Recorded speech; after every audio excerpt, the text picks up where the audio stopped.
Hi guys, welcome to polka talks. Today బెండకాయ fry తయారు చేసే విధానం. ముందుగా ప్యాన్లో ఆయిల్ పోసుకొని కొంచెం వేడెక్కాక ఆవాలు, జీలకర్ర, కరివేపాకు మనం ముందుగానే బెండకాయ కట్ చేసి పెట్టుకున్నాము.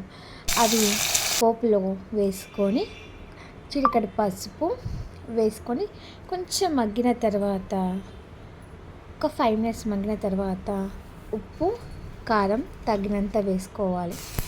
మనం ఎన్నో రకాలుగా వేసుకోవచ్చు బెండకాయ ఫ్రై, అది మన ఇష్టం.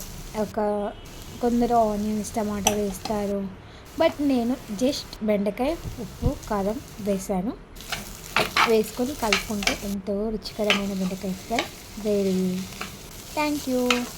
Like, share and subscribe.